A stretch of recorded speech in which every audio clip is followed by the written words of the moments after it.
Hi guys, and welcome back to Something Better. Today it's Bahamian Vegan, and we're making today a delicious cast iron no-bake bread. Perfect for hot dogs, and perfect for sandwiches, and perfect for dips, and just perfect. You can take this cast iron and make yourself some great bread in just about an hour. Hello.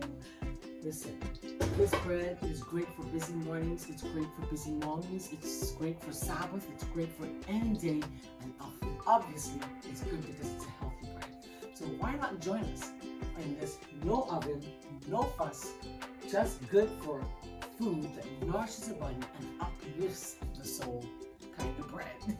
It's Marlene, and I'm happy to be with you this morning. It's an early morning here. I have a friend in from Canada. Got me this cute little Canadian thingy, and I'm so excited. So I'm saying, let me make her some bread. She's been eating it since she got here. And she says, listen, I need to learn how to make this thing. Yes, today I'm going to make it, share this video with her so she can make it for her and her family. Thank you for joining. God bless, and let's go. Did you get it? Yes, I did, and you can see the stream. In today's recipe, we are going to be using some plant-based milk. If you don't have any, a little water will do just fine. I'm adding half and half water and half plant-based milk. It doesn't matter what kind you have. Make sure to stir it well. Then I'm going to add just a little oil to make sure my bread stays soft and fluffy, but you don't have to have the oil. I then add my sweetener. My sweetener of choice today is brown sugar. I'm making this for my friend, and she's not on the no sugar run like I am. So you mix it together, and then you get your yeast and mix the yeast in. Make sure to mix well so that it's totally dissolved before starting to add your flour.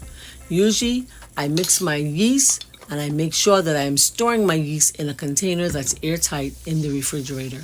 So stir well. Make sure it's all totally dissolved. I then start adding my flour, and I mix at least a cupful in, and then I go and I proceed to adding my salt. And of course, you have to have salt or the bread's not going to taste right. The salt is what brings out the sweetness and the flavors in the bread. So mix it well, stir well, mix it well, and then you continue adding your flour. In today's recipe, I'm using whole wheat and white flour. So it's a little half-half, that's what I call it.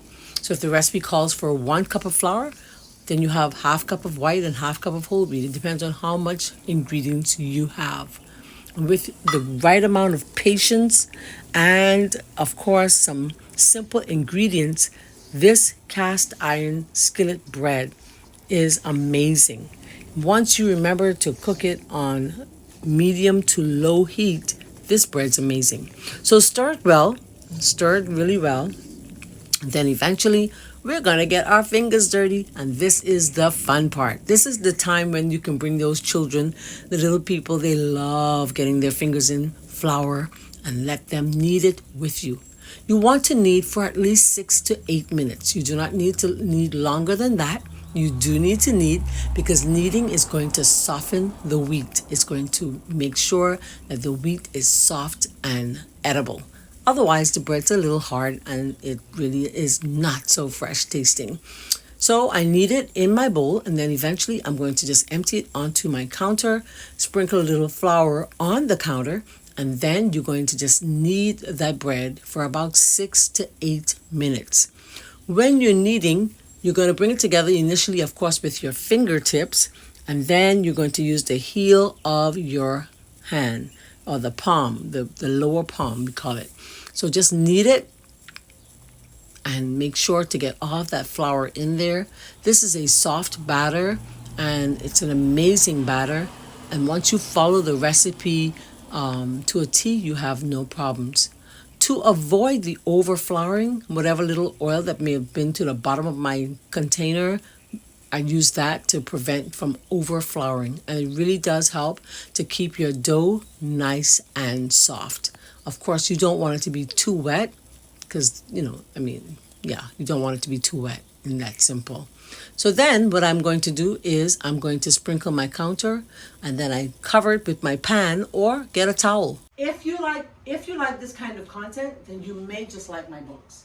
I have a book, Something Better, Vegetarian Delights, Marlene McKinney, and we have over 100 recipes in this book. A lot of what we're cooking here is very similar, and some of them are just what we're doing here. I also have another book. It's called 13 Steps to a Thinner You. And I wrote that as a result of losing about 50 to 60 pounds at 220 pounds a few years ago. And they're both available on Amazon. So why not click the link in the description below so you can have these books in your kitchen too. So the dough has doubled in size and the yeast has worked its magic. So now it's time to punch down and get all the frustration out that you may have had pent up for a long time. Get all those air bubbles out. Getting those air bubbles out, it's important because then you don't have air pockets in your bread. Then I usually take my dough. This is just enough for about 3 nice round bread. So I take it and I cut it into 3 so that I can share it evenly as possible so I can make my 3 rolls of bread. All right, and that's all I'm doing here. I'm just making sure that they are about the same size. So I'm cutting and shaping and gently, putting it together so I can get it into the skillet. Then I get my rolling pin and I'm not pressing so hard, okay? I'm just pressing hard enough to flatten it as thick or thin as I would like it.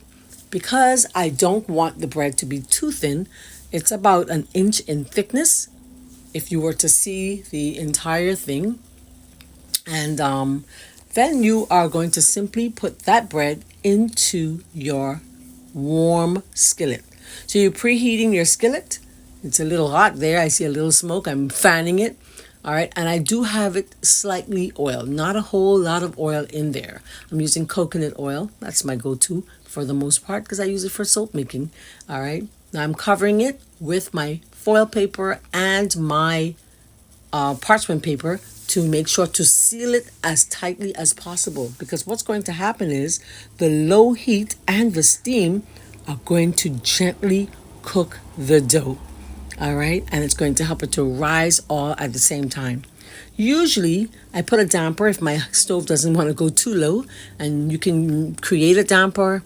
I'll show you how in the next video. And then I'm going to flip that about 6 minutes in. Watch what happens when I do. Watch it, watch it, watch it. It is beautiful. And I'm going to flip it. Look at that. Look at that. I'm not pressing it. And I'm going to do the same thing I did before. I'm going to cover it with my foil and with my parchment paper. They're not touching. Okay, it's very far from the surface of my bread. And I'm covering it. And the total amount of time that you're going to bake your bread in the skillet is about 10 to 12 minutes. Yes, yes, it looks amazing. And the children, well, they had a blast. So I took the bread and I cut it open. I wanted you to see what the inside of the bread looked like. It looked like a slice of bread. It looked like bread that you and I would basically purchase from the food store. It looks like bread that you would get from the bakery. So watch as I slice it, how the texture is amazing. There are so many times we think we just can't do it. I don't have an oven. This is a no excuse bread. No excuse, no oven bread. That's what I'm going to call this bread. Do make it and let me know in the comments if you enjoyed.